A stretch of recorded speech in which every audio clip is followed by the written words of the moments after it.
Hello everyone, welcome to my YouTube channel. कैसे हो मेरे प्यारे स्टूडेंट्स। तो बच्चों, आज मैं आपके लिए लेके आया हूँ कवि परिचय।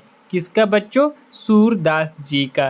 ठीक है बच्चों, अभी अभी आपने कक्षा 9वीं से कक्षा 10वीं में एडमिशन लिया है। आपको पता चल ही गया होगा बच्चों कि कक्षा 9वीं में आपका पेपर किस टाइप का आया था। ठीक है बच्चों, सेम टू सेम उसी तरह का पेपर बच्चों आपके कक्षा 10वीं में आने वाला है। परंतु बच्चों इसमें थोड़ा सा डिफरेंट है।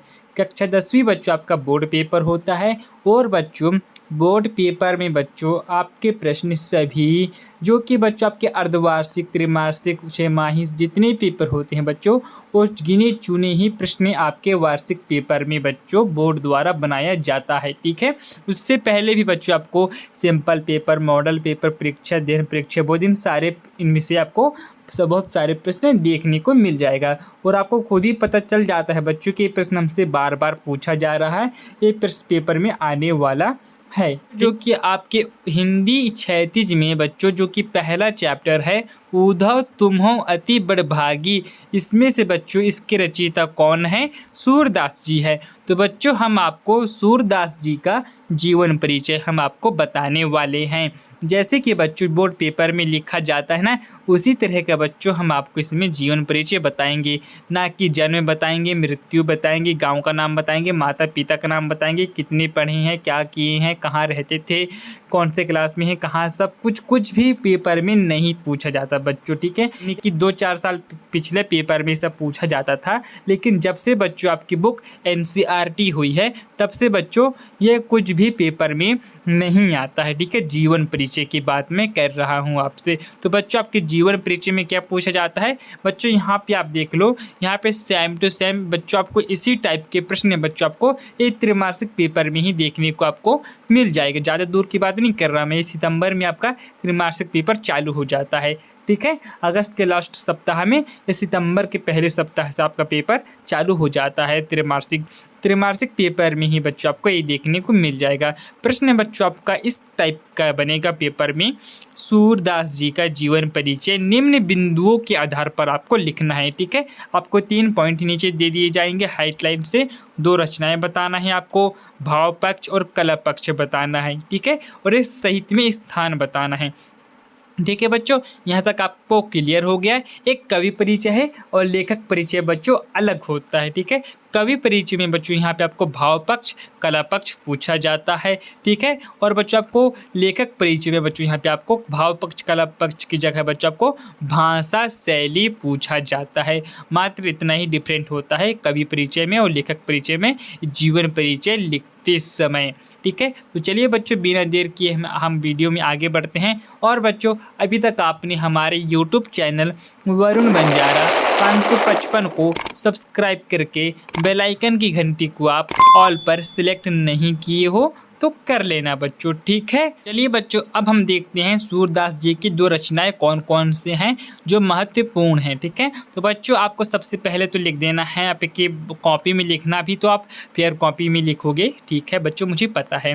तो आपको लिखना है बच्चों कवि परिचय, अच्छा मोटे पेन से, काले पेन से लिख देना। ठीक है, उसके बाद बच्चों आपको लिख देना है सूरदास। ठीक है, सबसे पहले आपको कवि परिचय लिखना है, उसके बाद बच्चों आपको सूरदास जी लिख देना है। ठीक है, आपके पेपर में प्रश्न तो आपको इसी तरह आएगा, आपको सेम टू सेम यही प्रश्न बच्चों आपके पेपर में आपको देखने को मिलेगा। ठीक है, आपको 2 रचनाएं बतानी है, तो बच्चों आपको 2 रचनाएं बता दीजिएगा। 2 रचनाएं बच्चों आपको इसको अच्छे से हेडिंग में अच्छे से लिख लेना, सूर सागर और साहित्य लहरी। ठीक है बच्चों, ये आपके 2 रचनाएं हो गए। इसके बाद बच्चों आपके पेपर में क्या पूछा जाता है? भाव पक्ष, कला पक्ष। तो बच्चों हम आपको भाव पक्ष यहाँ पे आपको बताने वाले हैं।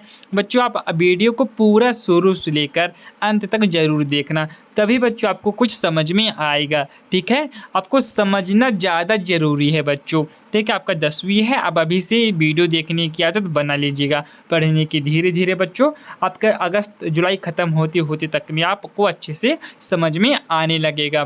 ठीक है, भाव पक्ष में बच्चों आपको कुछ भी लंबा चौड़ा कहीं से भी कुछ भी नहीं लिखना है, छोटा सा लिखना है, ठीक है। और बच्चों मैं आपको बढ़िया छोटा छोटा बना के लाया हूँ क्योंकि आपको जल्दी से अच्छे से याद हो जाए।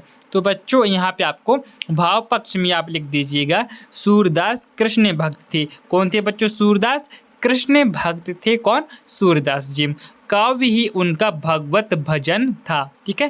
काव्य है जो उनका भगवत था और भजन भी था। कौन था? काव्य। और सूरदास किसके भक्त थे? सूरदास कृष्ण जी के भक्त थे, ठीक है। आप मेरे साथ याद करते चलिएगा और कॉपी में नोट करते भी जाइए बच्चों, ठीक है। इसके बाद बच्चों उन्होंने अपनी रचनाओं में कृष्ण की बाल लीलाओं और प्रेम लीलाओं का वर्णन किया है। उन्होंने अपनी रचनाओं में किसका वर्णन किया है? कृष्ण की बाल लीलाओं का और प्रेम लीलाओं का उन्होंने अपनी रचनाओं में वर्णन किया है, उनको बताया गया है, ठीक है। उसके बाद बच्चों यहाँ पे आपसे और बताना है, आगे आपको लिखना है सूर्य के काव्य में आप यहाँ पे रस आ रहा है शांत रस, श्रृंगार रस और वात्सल रस का स्पष्ट रूप से दिखाई देता है। जो कि उनकी रचनाएं हैं उनमें उनको शांत रस देखने को मिलता है, श्रृंगार रस देखने को मिलता है और वात्सल रस स्पष्ट रूप से उनकी रचनाओं में हमें देखने को मिलता है। इतना लिख देंगे ना, इतना तो बन ही जाएगा बच्चों आपसे, ठीक है। 10वीं क्लास में पहुंच गए हैं आप सभी। उसके बाद बच्चों यहाँ पे आपको आगे लिखना है सूरदास को वात्सल्य का सम्राट कहा जाता है। वात्सल्य का सम्राट किसे कहा जाता है? तो आप सूरदास को बेझिझक बता दीजिएगा, सूरदास को वात्सल्य रस का सम्राट कहा जाता है, ठीक है। उसके बाद बच्चों आचार्य रामचंद्र शुक्ल ने लिखा है श्रृंगार रस का, ठीक है। कौन लिखा है बच्चों इसको? आचार्य रामचंद्र शुक्ल ने लिखा है श्रृंगार रस का रजत्व यदि हिंदी कहीं मिलता है तो केवल सूर में, ठीक है। रजत्व कहीं यदि कहीं मिलता है तो कहाँ मिलता है? वो हिंदी में मिलता है, केवल सूर्य में, ठीक है। उसके बाद बच्चों यहाँ पे आपको क्या लिख देना है, थोड़ा सा और बच्चा है भाव पक्ष का। सूर्य ने अपनी रचनाओं में भावों को ब्रज भाषा के माध्यम से व्यक्त किया है। किसमें व्यक्त किया है? ब्रज भाषाओं में व्यक्त किया है, ठीक है। उसके बाद बच्चों इनकी भाषा सरल, ठीक है, एवं प्रभावशाली है। क्या है बच्चों? इनकी भाषा कैसी है? सरल एवं प्रभावशाली है, ठीक है। जिसमें भाषा में माधुर्य सवित्र दिखाई देता है। और बच्चों इसमें क्या क्या देखने को मिलता है हमको?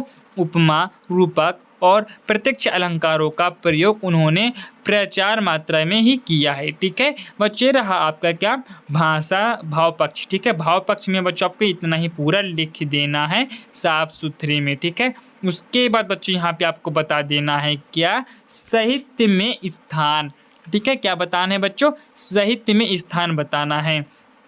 सूरदास अष्टछाप के ब्रजभाषा कवियों में सर्वोत्कृष्ट कवि हैं, सर्वश्रेष्ठ कवि है, ठीक है। इनका बाल प्राकृति चित्रण, वात्सल्य तथा श्रृंगार रस का वर्णन अद्वितीय है। सूरदास गति काव्य परंपरा के साक्षात गीतकार हैं, ठीक है बच्चों। यहाँ तक आपको पूरा का पूरा समझ में आ गया होगा।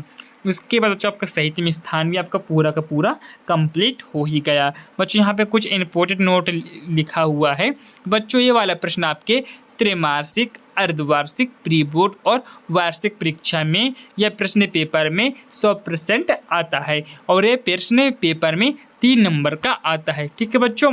बच्चों ये वाला प्रश्न आपके पेपर में कितने नंबर का आता है? तो बच्चों ये वाला प्रश्न आपके 3 नंबर का आता है। मैं आपको बता देता हूँ कि एक एक नंबर के कैसे कैसे यहाँ पे आपका 3 नंबर मिला जुला के होता है, ठीक है। तो बच्चों यहाँ पे आपका 1 नंबर का हो गया रचनाएं, ठीक है। उसके बाद बच्चों आपके 1 नंबर का हो गया भाव पक्ष और कला पक्ष, ठीक है। उसके बाद बच्चों आपका हो गया 1 नंबर का साहित्य में स्थान। तो बच्चों इसका बराबर पूरा हो जाएगा 3, ठीक है। 3 नंबर यहाँ पे आपका पूरा का पूरा बन गया है, ठीक है बच्चों। इसके बाद बच्चों यहाँ पे और नीचे यहाँ पे दिया गया है और अभी तक आप हमारी YouTube चैनल को सब्सक्राइब नहीं किए हो तो जल्दी से कर लो और बेल आइकन की घंटी को आप ऑल पर सेलेक्ट कर लो।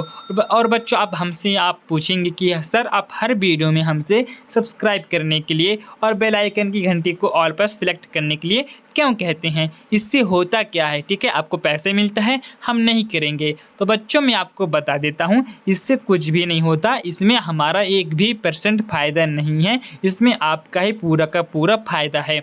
बच्चों आप हमारे यूट्यूब चैनल को सब्सक्राइब करोगे तो बच्चों हम जब भी कोई वीडियो अपलोड करेंगे ना, तो आपके पास बच्चों आप जब भी यूट्यूब खोलेंगे तो आपके पहले ही आपको हमारा वीडियो दिखाई दे देगा, ठीक है, क्योंकि हमारे यूट्यूब पेज को फॉलो करके रखा है, सब्सक्राइब करके रखा है, इसलिए बच्चों आपके पहले में आपको हमारे वीडियो देखने को मिल जाएगा सबसे पहले ही, ठीक है, दूसरे तीसरे नंबर पे सब्सक्राइब करने से ये होता है। और बच्चों आपको बेल आइकन घंटी को दबाने के लिए हम आपको इसलिए कहते हैं क्योंकि बच्चों हम जब भी कोई वीडियो अपलोड करते हैं ना, तो आपके पास बच्चों एक छोटा सा प्यारा सा नोटिफिकेशन पहुंच जाता है, ठीक है, इससे आपको पता चल जाता है कि सर के द्वारा वीडियो अपलोड हो गया है, हम जाके उससे देख लेते हैं, ठीक है बच्चों। और बच्चों यहाँ पे डिस्कशन बॉक्स में बच्चों आपको कक्षा 9वीं से 12वीं वालों बच्चों के लिए व्हाट्सएप ग्रुप लिंक बना दिया गया है। सॉरी बच्चों, व्हाट्सएप ग्रुप बन गए हैं 2024-25 के लिए, आप सभी जाकर 2024-25 के नए व्हाट्सएप ग्रुप में ज्वाइन हो जाइएगा,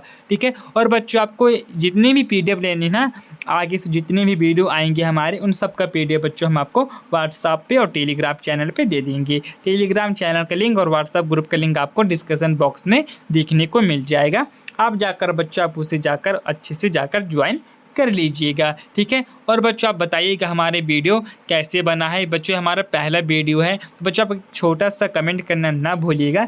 तो बच्चों वीडियो में हमारे द्वारा कुछ भी थोड़ा बहुत त्रुटि हुआ होगा तो बच्चों आप एक छोटा सा कमेंट करके बता दीजिएगा, ठीक है। तो चलिए बच्चों अब हम मिलते हैं आपसे अगले वीडियो में, तब तक के लिए बच्चों जय हिंद, बाय बाय, गुड बाय।